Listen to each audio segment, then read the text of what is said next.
Hello everyone, welcome back to Lakshya Academy. आप सभी का स्वागत है हमारे प्लेटफॉर्म पे, जहाँ पे हम प्रिपरेशन कर रहे हैं for BPSC TRE 4.2। Okay, and the subject is economics. This is set number 12। आज हम सेट नंबर 12 को करेंगे, जहाँ पे कि आपका सिर्फ कलेक्टिव बार्गेनिंग नहीं, आपका कलेक्टिव बार्गेनिंग करेंगे प्लस लेबर कर्व को थोड़ा सा देखेंगे कि जो आपका श्रम का जो आपका वक्र बनता है ना, लेबर सप्लाई जो कर्व बनता है उसको थोड़ा सा देखेंगे। प्लस हम देखेंगे कि ये वक्र जो है, इसमें हमको एक स्पेशल चीज देखने को मिलती है कि जो ये वक्र होता है ये कभी कभी हमको बैकवर्ड बेंडिंग में मिलता है ना, यानी कि पीछे की तरफ इसका झुकाव होता है। फिर इनकम इफेक्ट क्या होता है, सब्स्टिट्यूशन इफेक्ट क्या होता है, हमको देखना है ना कि और अगर इनमें से अगर इनकम इफेक्ट ज्यादा है सब्स्टिट्यूशन इफेक्ट से तो क्या होगा, अगर सब्स्टिट्यूशन इफेक्ट ज्यादा है इनकम इफेक्ट से तो क्या होगा। तो इन सारी स्थितियों पे हमारा कुछ आज के एमसीक्यूज वगैरह रहेंगे इन तीन टॉपिक्स को मिला के। लेबर कर्व जो है आपका, लेबर सप्लाई कर्व जो है, प्लस कलेक्टिव बार्गेनिंग एंड जिसमें ट्रेड यूनियन का आपका इंपॉर्टेंस रहता है, प्लस आपका क्या है बैकवर्ड बेंडिंग क्यों होता है, किस लिए होता है, सब्स्टिट्यूशन इफेक्ट क्या है, ये सारे टॉपिक्स को हम यहाँ पे देखने वाले हैं। ठीक है, उससे पहले जो भी स्टूडेंट फर्स्ट टाइम हमारे इस चैनल पे आए हैं है ना, वो हमारे लक्ष्य अकेडमी का ऐप डाउनलोड कर लेंगे सो दैट कि उनके पीवाईक्यूज की जो है प्रैक्टिस वगैरह होती रहे है ना, एमसीक्यूज वगैरह प्रैक्टिस कर पाए। क्योंकि आपको पता है कि आप तैयारी कितनी भी कर ले, जब तक उसका टेस्ट नहीं ले लेते तब तक आपको पता नहीं चलता कि आप कितने पानी में है ना, कि कितना हमको आ रहा है कितना नहीं आ रहा है। जो भी हम स्टडी कर रहे हैं उसका कोई निष्कर्ष भी निकल रहा है या नहीं, तो उसको चेक करने के लिए आपको एमसीक्यूज देना बहुत ज्यादा इंपॉर्टेंट होता है। यहाँ पे दीजिए या कहीं और दीजिए, बट प्लेटफॉर्म है तो यूज कर सकते हैं ना। सब्जेक्ट्स आपके रहेंगे अकाउंट्स, ईपीएस एंड बीएसटी। ठीक है, अगर किसी भी तरीके की समस्या आती है या फिर आप व्हाट्सएप ग्रुप से जुड़ना चाहते हैं तो this is the number of WhatsApp. यहाँ पे आप इंक्वायरी या फिर अपनी समस्या का समाधान पाएंगे। ठीक है, कोई भी इशू है तो बता सकते हैं। अगर आपको पेड बैचेस खरीदने हैं है ना, अगर डिटेल्ड करनी है, यहाँ पे तो सिर्फ हम एमसीक्यूज कर रहे हैं है ना, आपके मुश्किल से 20-25 आपके पॉइंट्स क्लियर होते हैं और कोशिश करते हैं ज्यादा देने की, बट स्टिल आपको अगर पूरा डिटेल में जानना है ना, डिटेल्ड क्लासेस वगैरह करनी है तो उसके लिए आप पेड बैचेस खरीद सकते हैं जो कि ऑनगोइंग है। कोई भी क्वेरी हो तो यहाँ से आप पूछ सकते हैं, ये सारे फीचर्स आपको मिलेंगे। ऑफ चाहिए तो आपको कोड यूज करना है बिहार, 1500 का ऑफ मिलेगा। परचेज करने के लिए डिस्क्रिप्शन बॉक्स में आपके एक लिंक गिवन है, वहां से आप परचेज करेंगे। ठीक है, again this is a WhatsApp number for your queries, और अगर कोई भी प्रॉब्लम है तो आप यहाँ से देख सकते हैं है ना। चलिए आते हैं हमारे क्लासेस पे, एमसीक्यूज अपने स्टार्ट करते हैं, क्वेश्चंस की प्रैक्टिस करते हैं। देखिए, अगर सबसे पहला क्वेश्चन देखेंगे तो सबसे पहला क्वेश्चन हमारा कुछ इस तरीके से है, और बीच बीच में मैंने कुछ ग्राफ्स आपको दे दिए हैं ना, कि उन ग्राफ्स के जरिए क्या है आप यहाँ पे अपने जो भी आप आंसर देंगे उसके लिए भी रिलेवेंट है, और ग्राफ्स आपके लिए काम भी आएंगे है ना। ग्राफ्स की प्रैक्टिस कर लेंगे क्योंकि वक्र वगैरह है तो हमको यहाँ से पढ़ना पड़ेगा। ठीक है, चलिए देखिए, सबसे पहला क्वेश्चन कहता है कि which factor increases the demand for the labour. जो लेबर है उसकी डिमांड, हमको पता है कि जो हमने क्या देखा था अभी तक, कि जो भी हम यहाँ पे देख रहे हैं कि फैक्टर्स के कॉस्ट क्या है ना, कोई भी फैक्टर ऑफ प्रोडक्शन, कोई भी उत्पादन का जो कारक आप यूज कर रहे हैं उत्पादन के लिए, तो उसका कोई ना कोई एक प्राइस होता है। हम यहाँ पे लेबर की बात कर रहे हैं, और लेबर का प्राइस क्या है, लेबर अगर आप यूज करते हैं तो उसके लिए आपको देना क्या पड़ता है, प्राइस, वेजेस। ठीक है, तो वेजेस जो निर्धारित होती हैं वो लेबर की डिमांड एंड सप्लाई के इंटरसेक्शन पे जो निर्धारित होगा वही हमारा क्या होता है, वेजेस, यहीं पे डिसाइड होता है। ठीक है, इक्विलिब्रियम पे। तो कह रहे हैं कि which factor increases the demand for the labour, labour के लिए इनमें से कौन सा कारक जो है उनकी मांग को बढ़ा देगा। Fall in the output prices, कि अगर आउटपुट के प्राइसेस गिर जाते हैं, आपके जो उत्पादन हो रहा है अगर उसके दाम गिर जाएंगे तो आप लेबर की डिमांड करेंगे है ना, प्रोड्यूसर तब मांगेगा।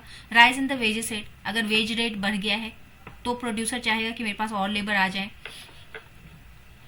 थर्ड है आपका increase in your marginal productivity, जब आपकी मार्जिनल प्रोडक्टिविटी बढ़ जाएगी तब लेबर की डिमांड होगी, या हायर इन्फ्लेशन ज्यादा है तो। देखिए, सभी कारण आंसर्स आ चुके हैं। Increase in the marginal productivity, जब आपकी उत्पादकता बढ़ेगी है ना, उत्पादकता बढ़ेगी यानी कि आउटपुट आपका इंक्रीज हो रहा है, तो उसको सेल करके रेवेन्यू भी ज़्यादा जनरेट होगा, रेवेन्यू ज़्यादा जनरेट होगा तो प्रोड्यूसर के पास जो आपका जो एम्प्लॉयर है उसके पास पैसा ज़्यादा आएगा, तो तभी वो लेबर की डिमांड कर सकता है ना, तभी और एडिशनल लेबर रखने की बात करेगा। इन सब केसेस में तो उसके पास पैसे ही नहीं है ना, पैसे की कमी है, तो कहाँ से ज़्यादा लेबर लेके आएगा। तो सिंपल सीधी सी बात है। नेक्स्ट क्वेश्चन नंबर 2 कहता है कि a decrease in labour supply will do what. अगर आपके पास लेबर सप्लाई की कमी हो जाती है, लेबर आपके पास कम होता है, तो उस स्थिति में क्या होगा।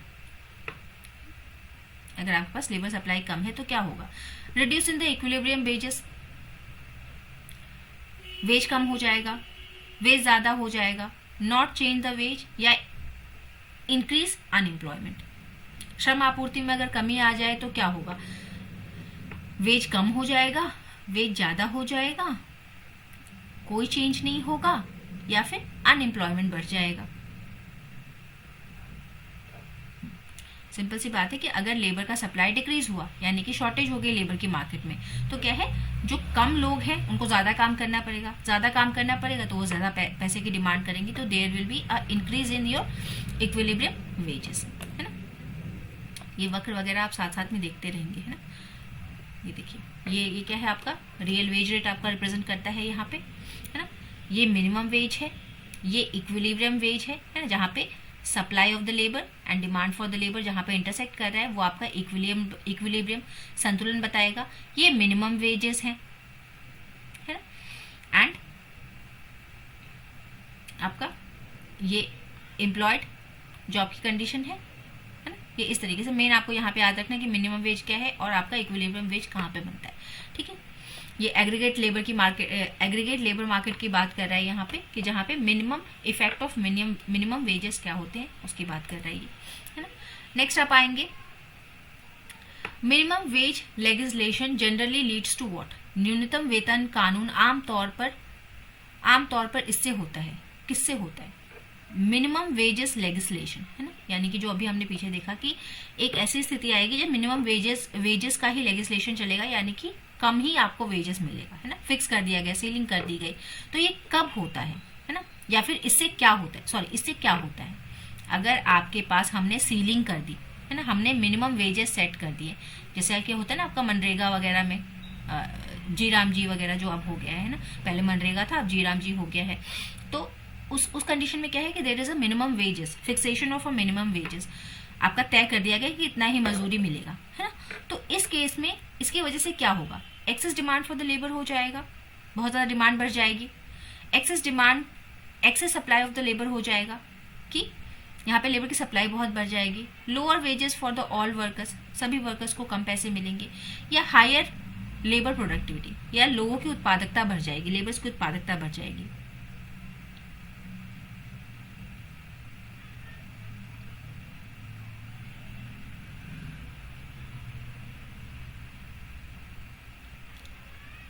देखिए, अगर मिनिमम वेजेस लेजिस्लेशन अगर आ गया इस तरीके से, तो ये क्या करेगा, ये आपका एक्सेस सप्लाई ऑफ लेबर्स कर देगा। यानी कि अगर फिक्सेशन है, जैसे मनरेगा वगैरह में देखेंगे ना, तो आपको क्या देखने को मिलेगा कि यहाँ पे लोग ज्यादा होते हैं, काम कम होता है ना। तो यहाँ पे अगर ये फिक्सेशन हो गया, अगर ये लेजिस्लेशन आ गया, तो वहां पे क्या है कि लोगों को पता है कि हमको इतना तो मिलेगा ही मिलेगा, है ना, एक श्योरिटी है। तो यहाँ पे लेबर सप्लाई जो है वो बढ़ जाता है, और जिसकी वजह से अल्टीमेटली क्या है, आपका यहाँ पे अनएम्प्लॉयमेंट जनरेट हो जाएगा, है ना। Generate for what, for the low skilled workers. ये कंडीशन किस में आएगी, लो स्किल्ड वर्कर्स में आएगी, है ना। कहाँ पे हमको देखने को मिलेगा, लो स्किल्ड जो आपके वर्कर्स हैं उनमें हमको ये देखने को मिलेगा। ये सीलिंग हम उन्हीं केसेस में लगाते हैं। नेक्स्ट बताएंगे, विच one of the following increases labour supply. इनमें से कौन सा आपका लेबर सप्लाई को बढ़ा देगा, higher non wage income, increase in wage rate, higher preference for leisure, या फिर एजिंग पॉपुलेशन। सिंपल सा है क्वेश्चन।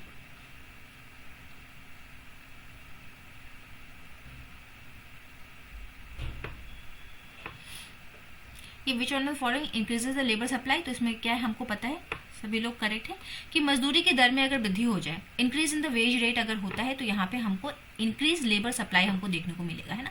कि जब ज्यादा आपको पैसे मिलेंगे तो आप क्या करेंगे, यहाँ पे ज्यादा पैसों के चाह में हम क्या करते हैं, यहाँ पे जो लेबर्स हैं वो आपका इंक्रीज हो जाएगा, है ना। जो नहीं भी काम कर रहा था वो भी काम करना चाहेगा क्योंकि वे ज्यादा पैसे मिल रहे हैं। इसी चीज को आप क्या कहते हैं, सब्स्टिट्यूशन इफेक्ट कहते हैं, है ना। हम यहाँ पे बीच बीच में जो कॉन्सेप्ट है उनको भी ले लेंगे। इसी चीज को हम सब्स्टिट्यूशन इफेक्ट कहते हैं। This is your substitution effect.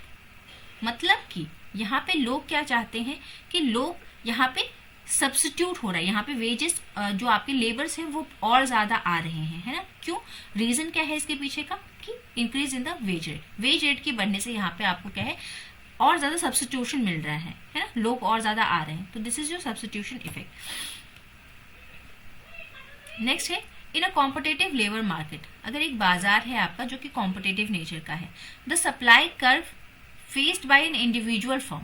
एक कॉम्पिटेटिव लेबर मार्केट है तो वहां पे जो सप्लाई कर्व होता है किसी एक इंडिविजुअल फर्म का, तो वो किस तरीके का होता है, वर्टिकल होगा, डाउनवर्ड स्लोपिंग होगा, परफेक्टली इलास्टिक होगा या परफेक्टली इनइलास्टिक होगा। किस तरीके का वक्र आपको देखने को मिलेगा एक कॉम्पिटेटिव मार्केट में एक इंडिविजुअल फर्म का। मार्केट पूरा आपका कॉम्पिटेटिव है, यहाँ पे एक पर्टिकुलर फर्म का कैसा आपको सप्लाई कर्व मिलेगा लेबर का।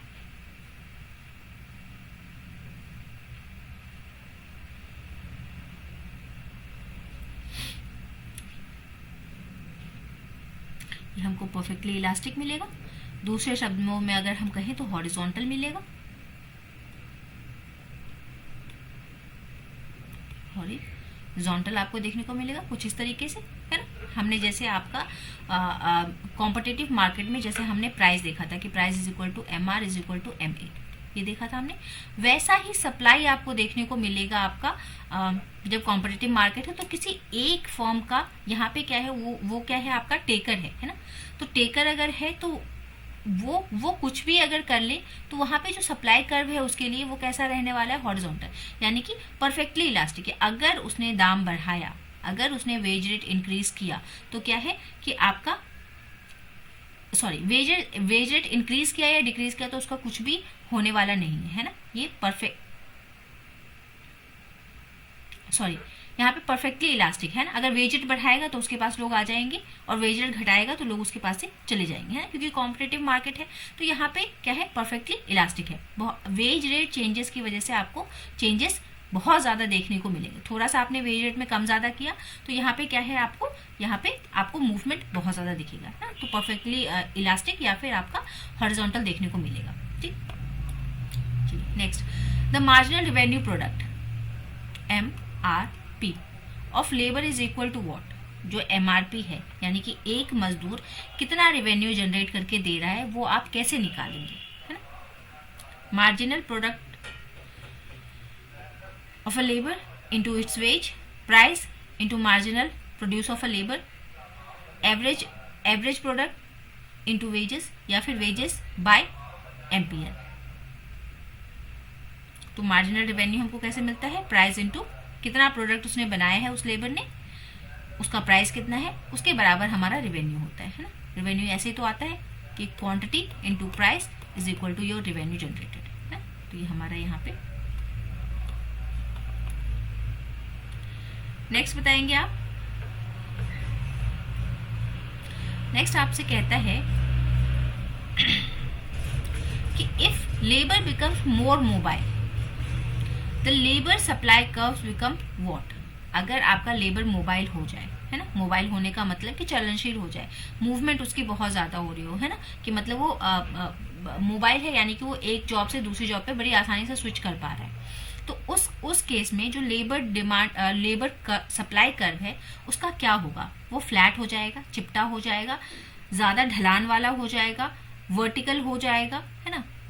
हॉरिजॉन्टल बोले तो परफेक्टली इलास्टिक, वर्टिकल बोले तो परफेक्टली इनइलास्टिक। तो यहाँ पे परफेक्टली इनइलास्टिक की बात कर रहे हैं। या फिर बैकवर्ड बेंडिंग हो जाएगा, कैसा हो जाएगा, फ्लैट हो जाएगा, है ना।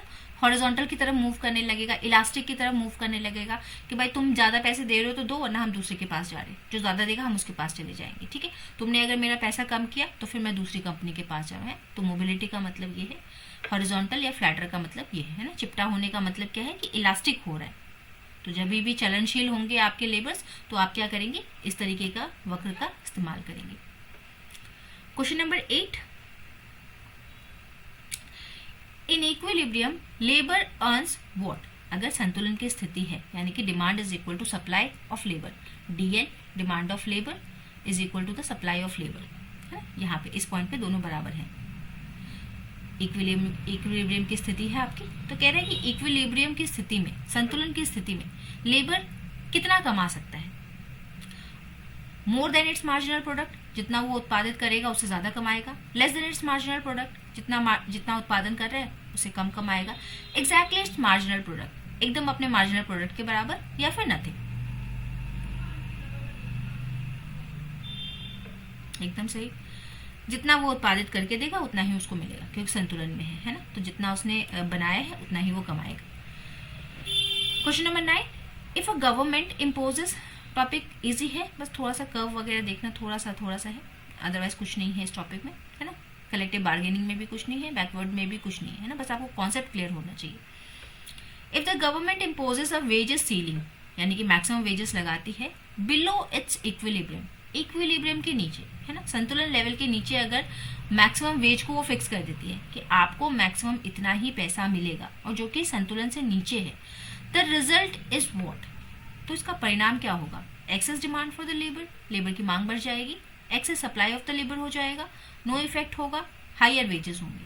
क्या होगा, ज्यादा सैलरी मिलेगी, कोई असर नहीं होगा, लेबर की सप्लाई ज्यादा हो जाएगी या लेबर की डिमांड ज्यादा हो जाएगी।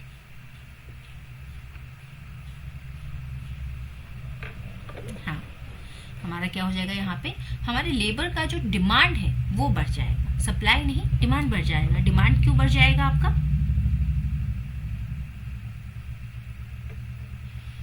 डिमांड बढ़ जाएगा या फिर यहाँ पे शॉर्टेज अगर लिखा होता तो शॉर्टेज हो जाएगी, है ना, लेबर की हमारी शॉर्टेज हो जाएगी। क्यों, क्योंकि सरकार ने क्या किया है, इक्विलिब्रियम के नीचे प्राइस तय कर दिया है, यानी कि सरकार ने किया है तो ये हर जगह एप्लीकेबल होगा, हर मतलब एक तरीके का लॉ हो गया, है ना, लेजिस्लेशन हो गया एक तरीके का। तो सरकार ने मैक्सिमम वेजेस इक्विलिब्रियम के नीचे तय कर दिया है, यानी कि जो आपका प्रोड्यूसर है वो सस्ते दामों पे लेबर को परचेज कर सकता है। तो जो प्रोड्यूसर्स है उनमें डिमांड बढ़ जाएगी लेबर की, वो और लेबर को हायर करना चाहेंगे क्योंकि उनका उत्पाद तो ज्यादा होगा, उनको रेवेन्यू ज्यादा मिलेगी, लेकिन लेबर पे उनका खर्चा जो है वो कम रहेगा इक्विलिब्रियम से, यानी कि उनके लिए मोटा मार्जिन प्रॉफिट का बन रहा है, तो वो डिमांड करेंगे ज्यादा। अगर डिमांड वो ज्यादा करेंगे तो यहाँ पे क्या है, शॉर्टेज क्रिएट होगी, है ना, लोगों की यहाँ पे फुल एम्प्लॉयमेंट से भी ऊपर की कंडीशन आ जाएगी, लोगों की शॉर्टेज हो जाएगी, है ना, डिमांड फॉर द लेबर आपका जो है ये इंक्रीज हो जाएगा। Question number 10, the demand curve for labour shifts left. जैसे हमने देखा था कि डिमांड कर्व जो है राइट शिफ्ट करता है, लेफ्ट शिफ्ट करता है ना, तो हमसे कह रहे हैं कि अगर हमारा जो है ये शिफ्ट करता है लेफ्ट की तरफ आता है, तो इसका क्या मतलब है कि प्रोडक्टिविटी गिर गई है, आउटपुट के प्राइस इंक्रीज हो गए हैं, वेजेस डिक्रीज हो गई है, या न्यू टेक्नोलॉजी आ गई है, क्या हुआ है, यहाँ पे क्यों शिफ्ट कर रहा है लेफ्ट की तरफ।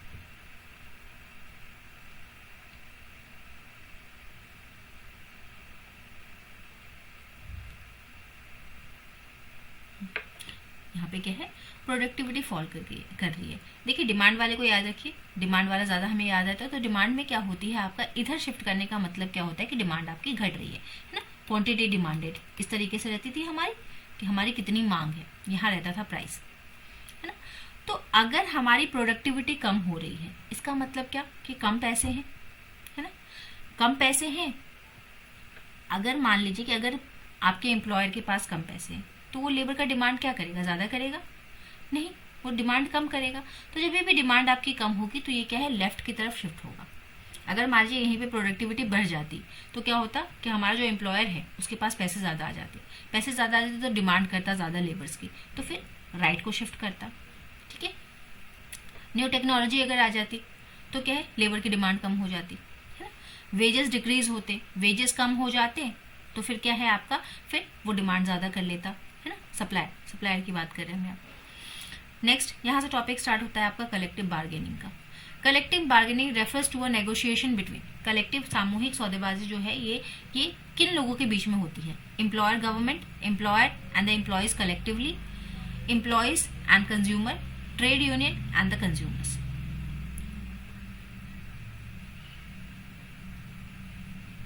नियोक्ता सरकार, नियोक्ता और कर्मचारी सामूहिक रूप से, कर्मचारी और उपभोक्ता, ट्रेड यूनियन या फिर उपभोक्ता। तो ये कौन है? Employers and the employees collectively, इसी को आप ट्रेड यूनियन बोलते हैं, है ना। ट्रेड यूनियन और आपके जो एम्प्लॉयर है, इन दोनों के बीच में जो है आपका जब नेगोशिएशन होता है, जब बातचीत होती है ना, एक बात पे सहमति आनी होती है। वो सहमति किन बातों पे हो सकती है? आपके वेजेस से रिलेटेड हो सकती है, सैलरी से संबंधित हो सकती है, वर्किंग एनवायरनमेंट से संबंधित हो सकती है, फैसिलिटीज से संबंधित हो सकती है, किसी प्रकार की भी मांग हो सकती है आपकी, लेकिन जनरली जो रहता है वेजेस एंड सैलरी से ही संबंधित आपका रहता है ना। सैलरी भी नहीं, वेजेस से ज़्यादा संबंधित रहता है कि वेजेस जब बढ़ाने होते हैं तभी इस तरीके की चीज़ें आपको कलेक्टिव बार्गेनिंग वगैरह दिखती है ना। इसीलिए स्ट्राइक्स वगैरह सब होते हैं आपके। नेक्स्ट कहता है the essence of the collective bargaining is what? Collective bargaining का सार क्या है? कॉन्फ्लिक्ट कराना, कोलैबोरेशंस कराना, कन्फ्रंटेशंस कराना या फिर कोअर्शन कराना, संघर्ष कराना, सहयोग कराना, टकराव कराना या जबरदस्ती कराना।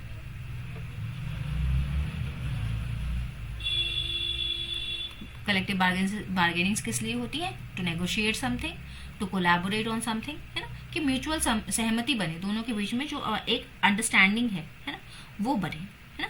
म्यूचुअल एग्रीमेंट की बात करते हैं हम यहाँ पे, कोई लड़ाई झगड़ा टकराव वगैरह की बात नहीं करते।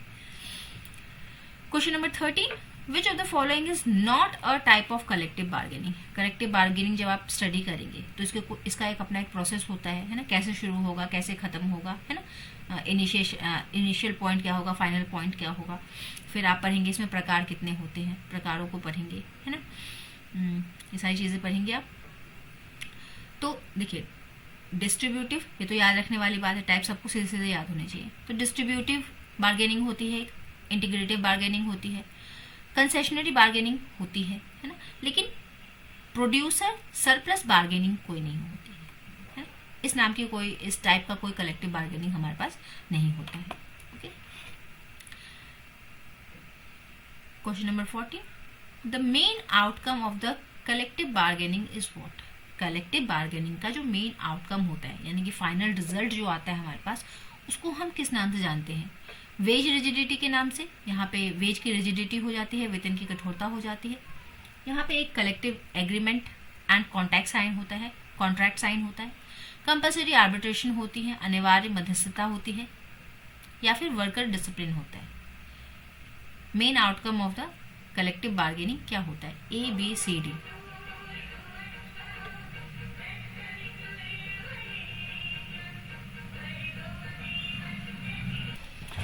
इसका फाइनल आउटकम क्या होता है आपका? कलेक्टिव एग्रीमेंट और योर कॉन्ट्रैक्ट, है ना। तो लास्ट में फाइनली जब हम वाइंड अप करेंगे तो इसी के साथ वाइंड अप करेंगे कि कलेक्टिव एक एग्रीमेंट हो गया है दोनों पार्टीज के बीच में और they will sign a agreement, है ना, कॉन्ट्रैक्ट एक कर लेंगे हमारा।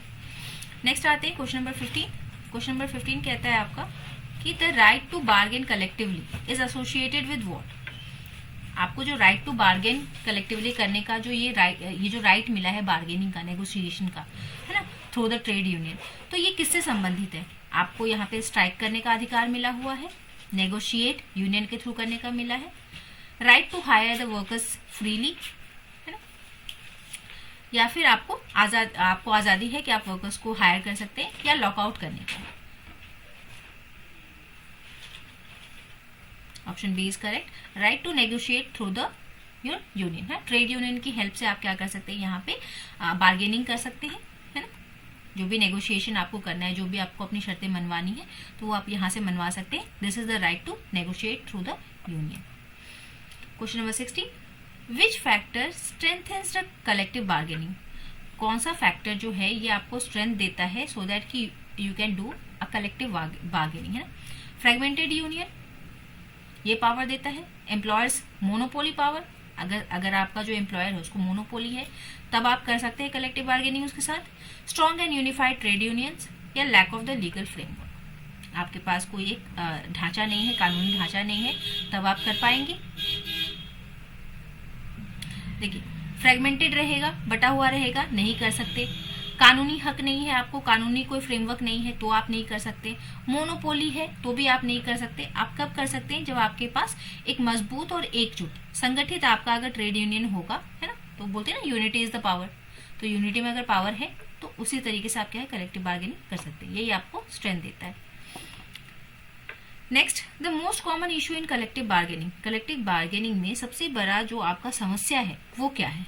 हॉलीडेज, छुट्टियों का हो जाना, wage determination, dress code, recreation of facilities. मतलब कहने का मतलब कि कलेक्टिव बार्गेनिंग जो है किस लिए, किस मुद्दे पे बार बार की जाती है, सबसे ज्यादा की जाती है? छुट्टियों के लिए नहीं, ड्रेस कोड के लिए नहीं, फैसिलिटी के रिक्रिएशन के लिए। जो सबसे ज्यादा डिमांड उठती है कलेक्टिव बार्गेनिंग की वो आपका वेजेस डिटर्मिनेशन या फिर वेजेस इंक्रीज के लिए, है ना। इन्हीं दो मुद्दों के लिए आपका सबसे ज्यादा क्या है यहाँ पे कलेक्टिव बार्गेनिंग। ये जो ट्रेड यूनियन की जो हम मदद वगैरह लेते हैं वो इसी एक समस्या के लिए लेते हैं। Question number 80, a successful collective bargaining process requires what. एक सफल आपके कलेक्टिव बार्गेनिंग के लिए आपको क्या होना चाहिए? Compromise and good faith, strike threat always, या हमेशा हमेशा स्ट्राइक का थ्रेट देंगे, गवर्नमेंट का हस्तक्षेप हमेशा जरूरी है, वेजेस कट, या फिर आपका रेट कट कर दिया जाए। कॉम्प्रोमाइज एंड गुड फेथ कि कुछ बातें जब हम म्यूचुअल एक एग्रीमेंट पे पहुंचते हैं तो हम बोलते हैं ना कि ना तुम्हारी ना मेरी, है ना। तो कुछ सेक्रीफाइस, कुछ कॉम्प्रोमाइज एम्प्लॉयर करेगा, कुछ सेक्रीफाइस एंड कॉम्प्रोमाइज आपके जो एम्प्लॉयज हैं वो करेंगे। There should be a good faith. और इसी चीज के साथ आपका एक सेलेक्टिव बार्गेनिंग जो है आपका कलेक्टिव बार्गेनिंग जो है वो सफल होता है ना। स्ट्राइक की धमकी नहीं, गवर्नमेंट का इंटरवेंशन हमेशा नहीं, वेजेस कट तो कभी काम नहीं करेगा, है ना। 90, which is the first step in collective bargaining process.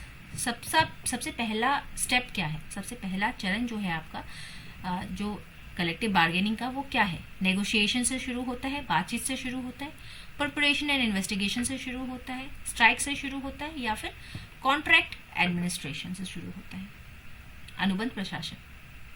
ये तो सबसे आखिरी है आपका। नेगोशिएशन भी जब तक आप, जी B is the correct answer, preparation and investigation. ये जो है आपका प्रिपरेशन और इन्वेस्टिगेशन, सबसे पहले तो आपको इन्वेस्टिगेट करना है ना कि हमारी मुख्य समस्या क्या है, क्यों हमको करना है ये कलेक्टिव बार्गेनिंग। अगर हमको बातचीत करनी ही है तो किस मुद्दे पे करनी है, तो पहले आपको इन्वेस्टिगेट कर लेना है, पूरा सिचुएशन देख लेना है ना, कि क्या समस्या है, क्या सही समस्या भी है या नहीं। एवे ही स्ट्राइक कर रहे हैं, एवे ही हम हंगामा कर रहे हैं ना, तो हमको क्या करना है, सबसे पहले तो इन्वेस्टिगेट कर लेना है कि प्रॉब्लम क्या है, एंड देन हमको नेगोशिएशन वगैरह स्टार्ट करना है। Question number 20, which of the following is the characteristics of collective bargaining. इनमें से कौन सा आपका जो है एक आपका इसकी खासियत है, इसका फीचर है, इसका विशेषता है, बताना है आपको। यूनिलेटरल डिसीजन मेकिंग, एक तरफा डिसीजन बनता है, दो तरफा मेथड है ये, गवर्नमेंट के नेतृत्व में होता है ये, या फिर मनमाना है ये। बायपार्टिट मेथड है, दो पार्टियों का होना जरूरी है, एक एम्प्लॉयर और एक आपका कलेक्टिव एम्प्लॉय का ग्रुप या फिर यूनियन। ठीक। Next, the backward bending supply curve of labour shows the relationship between. ये किन दो चीजों के बीच में आपको रिलेशन दिखाता है? Wage and labour demand, wage and labour supply, productivity and wage, या फिर वेज रेट एंड एम्प्लॉयमेंट। किन दो चीजों में आपका जो लेबर सप्लाई कर्व है वो बनता है?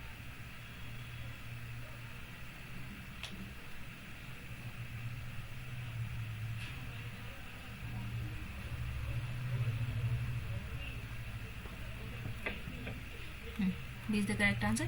Wage rate and labor supply work hours worked, कितना काम किया गया है, इन दोनों के बीच में जब रिलेशनशिप देखेंगे तो वहीं पे आपको बैकवर्ड बेंडिंग देखने को मिलती है। जो आपका जो लेबर कर्व है वो दोनों तरीके के फीचर दिखाएगा, अपवर्ड स्लोपिंग भी दिखाएगा और डाउनवर्ड स्लोपिंग भी, कुछ इस तरीके से, कुछ इस तरीके से, है ना। कुछ बैकवर्ड बेंडिंग टाइप का आपको एक ट्रेंड देखने को मिलेगा, है ना। दोनों ही फीचर्स दिखाएगा, अपवर्ड भी दिखाएगा, डाउनवर्ड्स भी दिखाएगा, दोनों ही दिखाता है ये कर्व, है ना। Backward bend occurs when, because, किस वजह से ये बैकवर्ड बेंड आता है? Income effect dominates the substitution effect, eight high wages. जब हाई वेजेस रहेंगी तो इनकम इफेक्ट जो है वो डोमिनेट कर देगा सब्स्टिट्यूशन इफेक्ट को। Substitution effect dominates at high wages. Productivity falls at high wages, productivity घट जाती है। Worker becomes a less skilled, या फिर यहाँ पे आपके जो वर्कर्स हैं वो लेस स्किल्ड हो जाते हैं, इसलिए हमको देखने को मिलता है।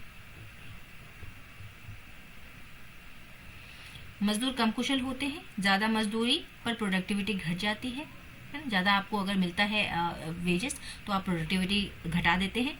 उच्च मजदूरी पर प्रतिस्थापन प्रभाव हावी हो जाता है। उच्च मजदूरी पर आय प्रभाव प्रतिस्थापन प्रभाव पर हावी हो जाता है। तो ये क्या है, ए इज द करेक्ट, कि जब भी ये बैकवर्ड ट्रेंड कब आपको देखने को मिलता है, ये बैकवर्ड बेंडिंग आपको हाई वेजेस पे ही देखने को मिलेंगी, है ना। हाई वेजेस पे क्या होता है, आपका जो एम्प्लॉय होता है, एम्प्लॉय की टेंडेंसी क्या हो जाती है, जब उसको ज्यादा पैसे मिलने लगते हैं तो वो क्या है, वो वहां पे इनकम इफेक्ट सब्स्टिट्यूशन इफेक्ट पे हावी हो जाता है। यानी कि हाई वेजेस की वजह से उसको इनकम ज्यादा मिल रहा है ना, he is getting more income. और जब उसको मोर इनकम मिलेगी तो वो क्या ढूंढेगा, तलाश करेगा लीजर, है ना, तब वो आराम ढूंढेगा। ठीक, तो यहाँ पे क्या है कि इनकम इफेक्ट ने, क्योंकि उसको ज्यादा पैसे मिल रहा है तो उसका इनकम इंक्रीज हो रहा है, तो इनकम इफेक्ट डोमिनेट कर देगा आपके सब्स्टिट्यूशन इफेक्ट के, है ना। यहाँ सब्स्टिट्यूशन आपको नहीं देखने को मिलेगा।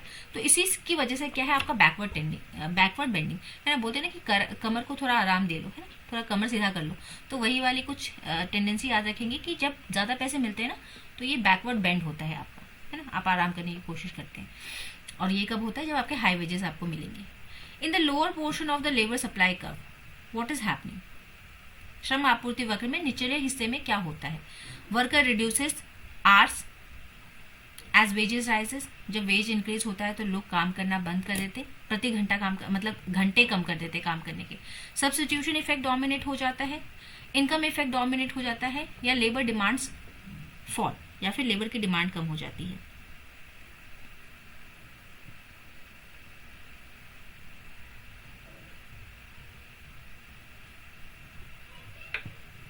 लोअर पोर्शन जो है, लोअर पोर्शन में अब जब इन्होंने कमर सीधी कर ली है एम्प्लॉयज ने, है ना, अब जब इन्होंने आराम ढूंढना स्टार्ट कर दिया है, तो आराम ढूंढना स्टार्ट किया है तो प्रोडक्टिविटी कहीं ना कहीं प्रभावित होगी, है ना। आराम अगर ढूंढेंगे तो काम कम करेंगे, तो अगर ये काम कम करेंगे तो यहाँ पे क्या है, सब्स्टिट्यूशन इफेक्ट जो है आपका ये डोमिनेट करने लग जाएगा लोअर पोर्शन में आके, है ना। फिर यहाँ पे वेजेस आपके रिड्यूस होंगे।